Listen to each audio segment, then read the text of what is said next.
you have some time to read questions 1 to 3.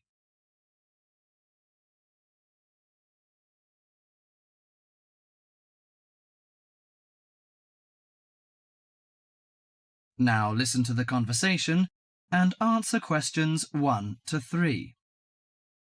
Hi, sit down, please. How can I help you? Thank you. I'm a student in the sociology faculty. I'm coming to ask for some information about renting a room in the college or near the campus. My name is Sarah. Yes, Sarah. How long have you been here in Sydney? You are not new, I suppose. No, I'm in my second year. I came to Sydney 18 months ago from Korea. Where are you living now? I live with my aunt in my cousin's room. It's pretty nice to live with my relatives, but unfortunately my cousin has finished his term and is returning from Britain next week. I have to rent a room for myself. Yes, it sounds a little unfortunate, but I suppose it's a good chance for you to have a deeper understanding to real world. I hope so. Well, what sort of thing are you looking for? What we provide ranges from shared flat to homestay. And of course we have houses with gardens if you like. No, the house with a garden is obviously out of my price range. Shared flat is not bad, but I prefer a homestay. I enjoy the feeling of living with the family. When do you plan to begin the rent? Next week, you just said?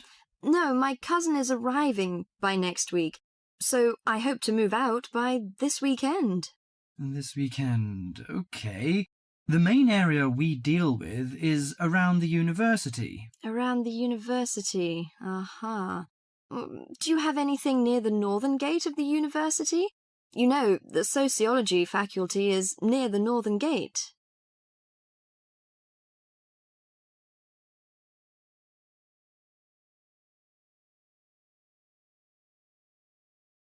Before you hear the rest of the conversation, you have some time to look at questions 4 to 10.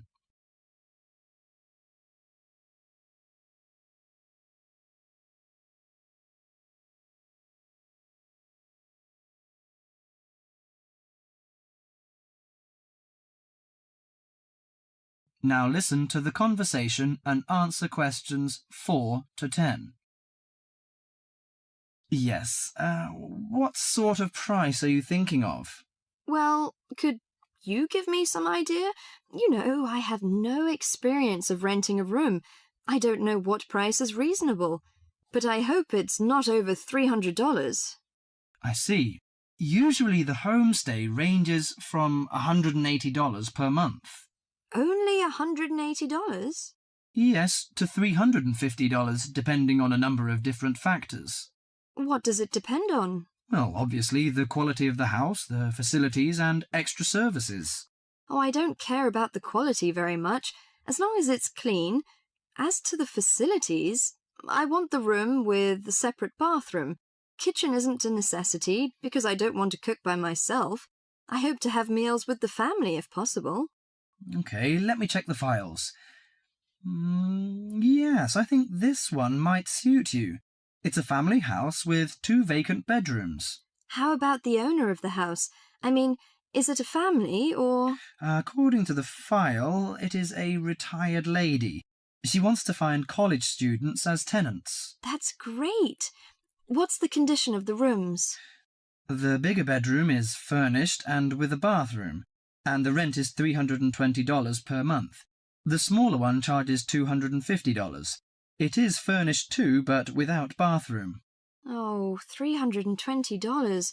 It's a bit out of my range, but I think I prefer the bigger one. How about the meals?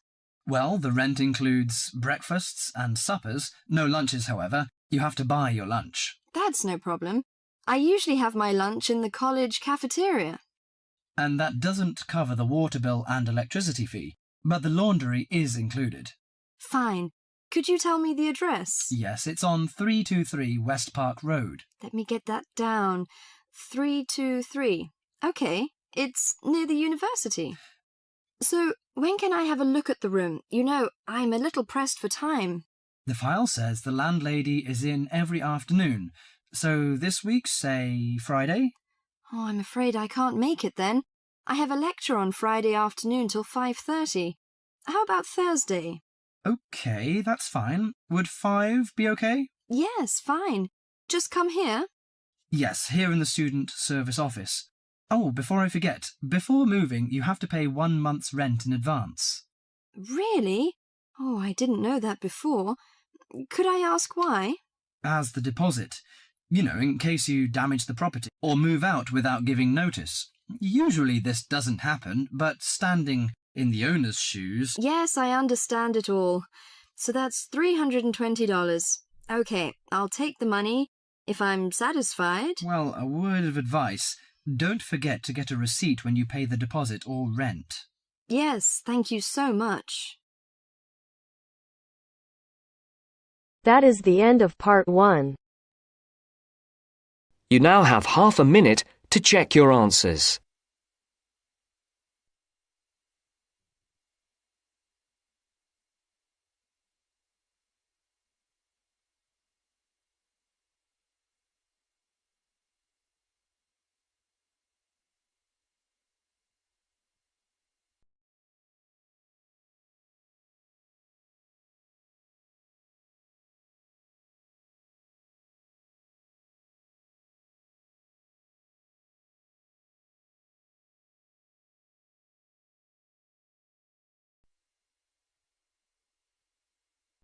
Now turns to part 2. Part 2. You will hear a trainer giving a talk to people who want to learn outdoor survival skills. First, you have some time to look at questions 11 to 16.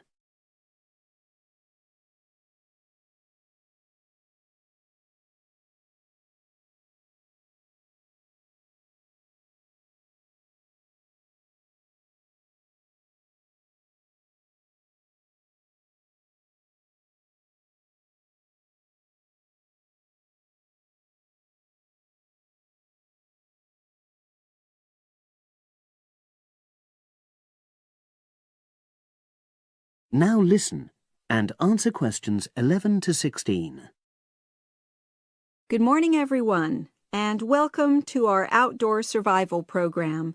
As you know, this week you'll be learning some of the basic information and skills you need to look after yourself independently in the outdoors. These first 2 days will be based here in the classroom, and then we'll be taking a camping trip to put into practice some of the things you've learned. I'm going to start off with the topic of food. And to start with, I'll describe just 2 methods which we'll be putting into practice at our camp, and which make use of natural resources: the steam pit and the bamboo pot. I've got 2 posters here to make things clearer, and I'll start with the steam pit here. To make this, you'll need some dry sticks, some grass, some loose earth, and some stones. And for this week only, some matches. The first thing you do is to dig a shallow pit in the place you've chosen to do your cooking. Let's say about 25 centimeters deep and 30 centimeters wide. Your sticks have to be a bit wider than the pit because you have to put a line of them along the top from one end of the pit to the other. Before setting light to these, you take some large stones and arrange them on top. Then you start the fire and wait till the wooden platform burns through and the stones fall into the pit. At this point, brush away any pieces of hot ash from the stones. You can use a handful of grass, and then take another stick and push it down into the center of the pit, between the stones. After that, you cover the whole pit with a thick layer of grass. And then you can put your food on it, wrapped in more pieces of grass, like parcels. Finally, cover the whole thing with earth. You have to pat it firmly to seal the pit. Then all you have to do is take the stick out and pour a bit of water into the opening that it leaves. It should take about 4 hours for your food to cook, as it cooks slowly in the steam that's created inside the pit. Now you have some time to look at questions 17 to 20.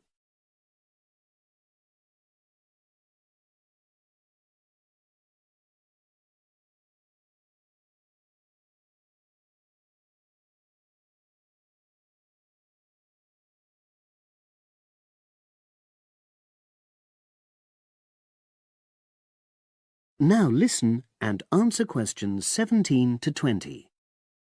So, simple but effective. The other method you're going to practice this week is the bamboo oven.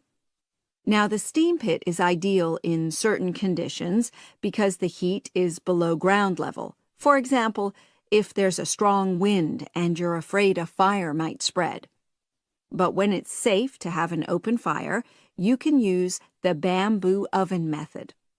You get a length of bamboo, which, as you probably know, is hollow and consists of a number of individual sections with a wall in between. You use a sharp stick to make a hole in each of the dividing walls apart from the end one. Then you lean the bamboo over a fire, with the top propped up by a forked stick and the bottom sitting on the ground. You pour enough water in the top to fill the bottom section, and then light a fire underneath that section to heat the water. Then you put your food inside the top section, and the steam coming up the bamboo through the holes you made cooks it. I'm going to move on now to food itself and talk about some of the wild plants you might cook. I'm going to begin with fungi. That's mushrooms and toadstools. I'm sure you'll be aware that some of these are edible and they're delicious, but some of them are highly poisonous. Now, whether they're poisonous or not, all fungi that you find in the wild should be cooked before eating, because that helps to destroy any compounds in them that might be mildly toxic. But be aware that any amount of cooking won't make poisonous varieties any safer to eat. Unless you can definitely identify a fungus, you should never eat it. It's not worth the risk. And you need to be really sure, because some fungi that are poisonous are very similar in appearance to certain edible varieties. They can easily be mistaken for each other. So, having said all that, fungi are delicious when they're freshly picked, and although they are only moderately nutritious, they do contain minerals which the body needs. I'll move on now to leafy plants, which are generally... That is the end of part 2. You now have half a minute to check your answers.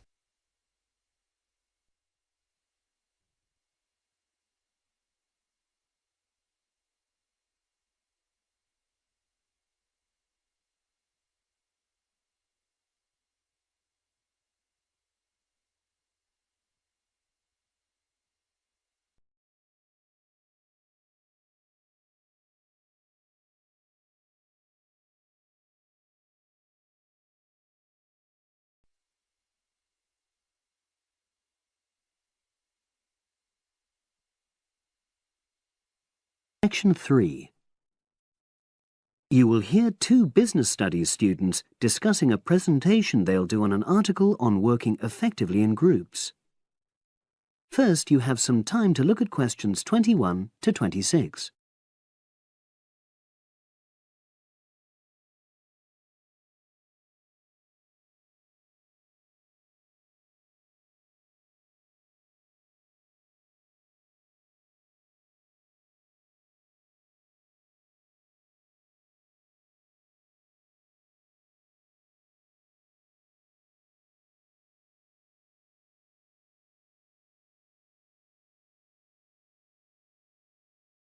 Now listen and answer questions 21 to 26. So, Brad, what did you think of the article on group work? Oh, hi, Helen. Yeah, it was pretty good, with helpful pieces of advice on how to make group work effective. I think we were lucky to be given such a straightforward text to present at the management skills seminar. Yeah. Actually, Shall we discuss it now? Have you got time? Sure, it's only a 10-minute presentation, so we just need to explain and then give our views on the main points raised in the article. I'll jot down some notes. Right. So, there are 3 main sections. I suggest we start with listening. Yeah, effective listening in groups, because it's not something that's frequently covered on courses in our field.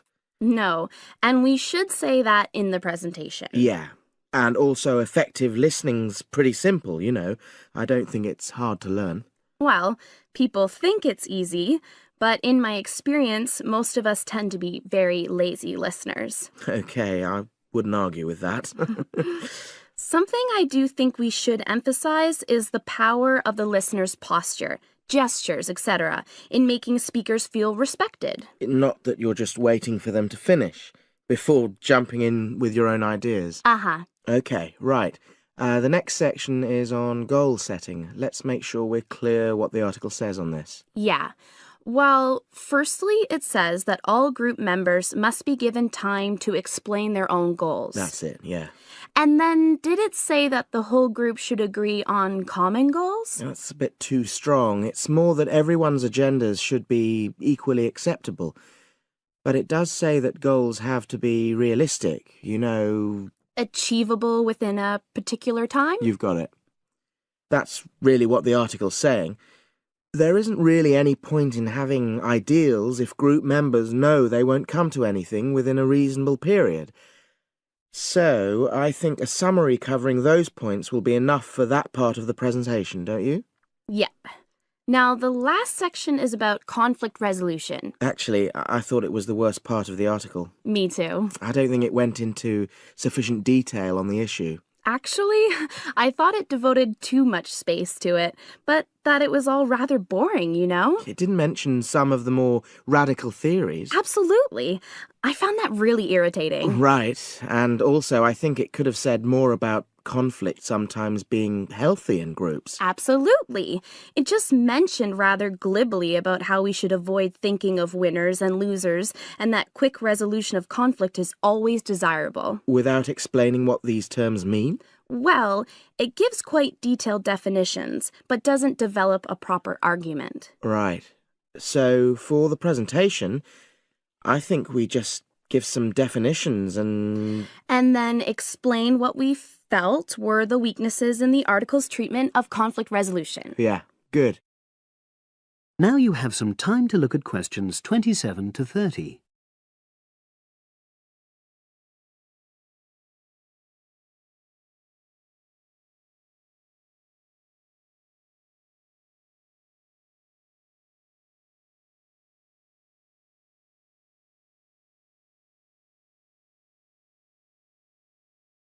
Now listen and answer questions 27 to 30. So, let's think about what we have to prepare for the actual presentation. Well, I suppose we'll use PowerPoint, but I'm hopeless at using it, especially if it has any visuals. I really have to look into doing a course on it because I know I'll need it in the future. Don't worry, I'm quite happy using PowerPoint and I'll put it together when everything else is ready. That's a relief. But yes, do that later. Okay. Now, I heard the tutor saying we have to include some well-chosen quotations from the article. I'm not sure if we do. I'll email him to find out. No need, I can just have a look at the specs he gave us when he set the task. That'll be quicker. But the tutor definitely said we have to prepare a handout to go with the talk. I'm not really sure how we do that. Sarah did one last year. Who's she? She's doing the same option as me on marketing. I'll ask her advice on what to include. Great. So that just leaves the bibliography at the end. I suppose it'll mainly be articles. Yeah. So we'll just look on the web, and we can leave that till later. But we've been advised against that. Well, we could have a look through some journals in the library. I think we should start by looking through module handbooks. I think that'll give us some good leads. Yeah, you're probably right. So that's all the topics. That is the end of section 3. You now have half a minute to check your answers.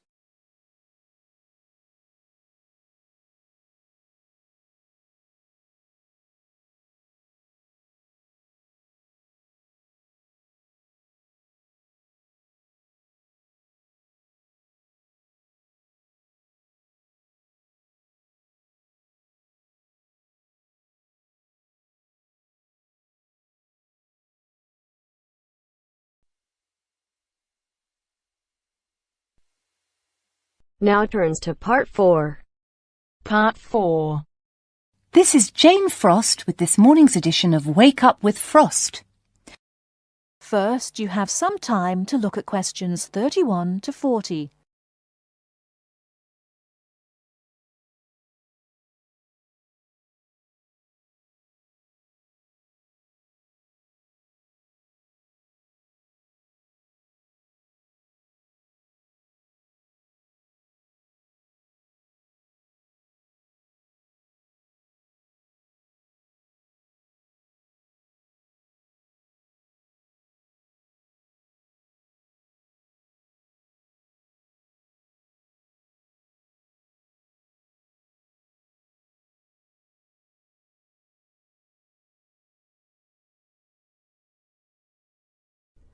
Now listen carefully and answer questions 31 to 40. Good morning. This is Jane Frost with this morning's edition of Wake Up with Frost.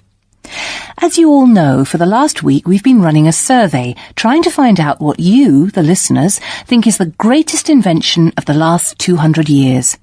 The response has been amazing, double the amount we had last year, so thanks to all of you for taking part. We've had about 2,000 responses online and about the same on our phone lines. The lines are now closed, and this morning I can announce what the results were. So, here it is. You, the listeners, have chosen as the greatest technological invention of the past 200 years, and let me not forget to mention that 65% of you voted for this, it's the bicycle. Yes, the bicycle, first invented in 1818, and, would you believe it, the first bicycle was made of wood. The second bicycle had iron wheels. I cannot imagine what that must have been like to ride. It would have kept you fit at any rate. But for me, the best thing about the bicycle was what it did for women's rights. Yes, in the 1890s, it was the bicycle that meant women could change their clothing, start wearing trousers or pantaloons as they were known. Before then, women's clothes had been really uncomfortable, and I'd imagine quite difficult to breathe in. So, thanks to the ordinary bicycle, it was not only the man who wore the trousers in a home. Instead, women could now feel far more equal to their male contemporaries. And I'm sure you'll agree, the bicycle is a great way to get regular exercise, and of course, it's much better for the environment. And today, over 1 billion people all over the world ride bicycles, and for some, it's their only means of getting around from A to B. So, to all you bicycle riders out there, keep up the good work. Coming in a close second with 42% is the computer. I found out something interesting about the computer, which is that really this word first meant someone who did mathematical calculations. Of course, today, with the development of the personal computer, computers are being used for everything from home use to business and even digital photography. I don't know about you, but I can't imagine life without a computer now. I guess closely related to the computer is the internet, and this got 12% of your votes. Maybe, like myself, many of you might think of the internet as being the World Wide Web, but actually the web is only one part of the internet. The internet began as part of the United States military network, but it later began to be used by businesses and academic institutions. Of course, today, the internet has so many uses. We use it for shopping online and entertainment, as well as to find information and send emails. But sadly, there is a darker side to the internet, and some of you have sent me emails about this. Finally, with 5% of your votes, is the radio. We think the radio was invented by Marconi in 1896, and he opened his first radio or wireless factory in the United Kingdom in 1898. In 1906, a man called Reginald Fessenden gave the first radio broadcast from Massachusetts. Ships could hear him at sea, and apparently he played the violin. As yet, listeners, I've spared you from having to listen to my guitar playing. But certainly radio is still important. Let's not forget that it was by radio that the Titanic sent signals to other ships. And with the popularity of TV today, I was secretly pleased so many of you had still placed importance on the radio. So, there you have it, the results of our survey. I think there are still important inventions that were not chosen but deserve a mention. Nuclear power and, of course, communications satellite, something which I am certain will continue to change the face of how we communicate with each other over both long and short distances. In fact, for me, the mobile phone is one of the greatest inventions of the last 200 years, if I think back to my first phone and then I look at what is happening now. Children born today will probably be more likely to have their first experience of the internet on a mobile phone screen rather than a computer monitor. Some of the new mobiles that are now being sold make it just as easy and as quick to find information on the web as on a computer. And let's not forget that mobiles now have digital cameras, word processing facilities, so you can type all your documents, and even personal organisers. I think it's quite possible that the mobile may even replace computers one day.